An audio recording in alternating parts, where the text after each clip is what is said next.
Now, this week's Torah portion talks about Chaye Sarah, the life of Sarah. Sarah dies before the portion begins. So how can you call a Torah portion the life of Sarah when it's after her death? And the answer, there are many answers, I'll give you my answer.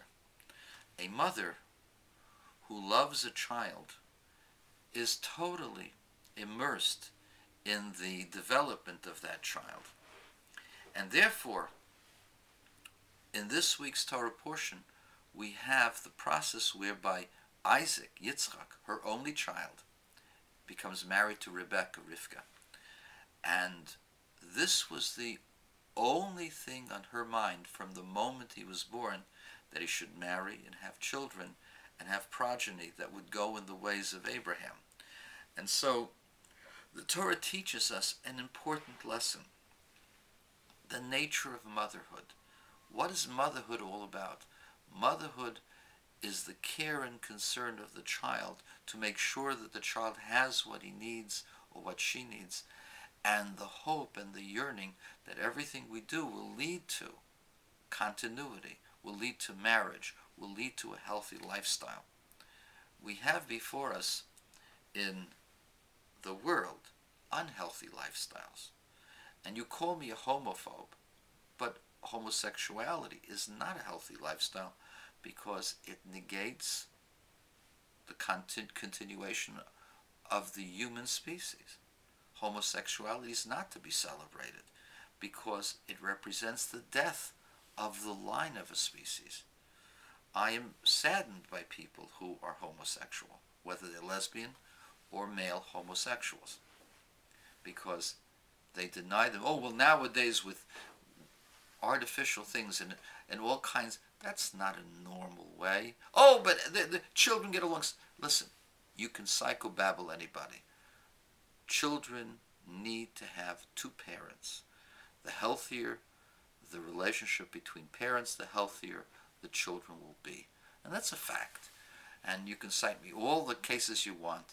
It's an obvious fact that children need two parents. And if parents are married and have a child, then they better get along with each other for the sake of their kids.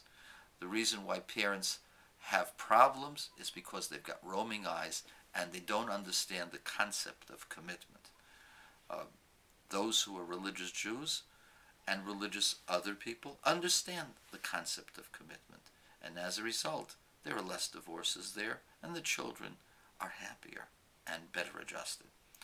Anyway, that's a parenthetical question. You anti-Sara'S, atheists, agnostics, have gone ahead and challenged me about biblical criticism, about evolution, about the non-belief in God. I just want to give you one little tidbit on this week's Torah portion. The whole story of the marriage of Abraham and Isaac is about 2/3 of the entire Torah portion this week. And there are many episodes, mini episodes within this episode of finding the right mate for Isaac. Among these 60 or 70 verses are found different individuals and different tasks, different functions. There's about 50 or 60 of them that have been identified by Torah scholars. All of them repeated exactly 7 times, or in multiples of 7. Now, I don't know whether you've ever tried to write certain things. You write them as if they were stories. Putting in 60 or 70 different things and having them inserted exactly 7 times is something that boggles the mind. You would need a computer to keep count and track of all of those things. And yet here they are in a seemingly innocuous tale and story that is found in the Torah.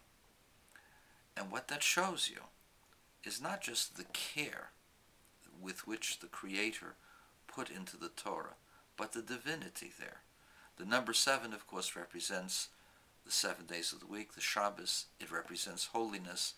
7 was the holy number because the 7 cycles, the 7th is always expressive of the concept of Shabbos, where God rested, where there was additional holiness. And so, every phase of the Torah is exact and with the most precision possible.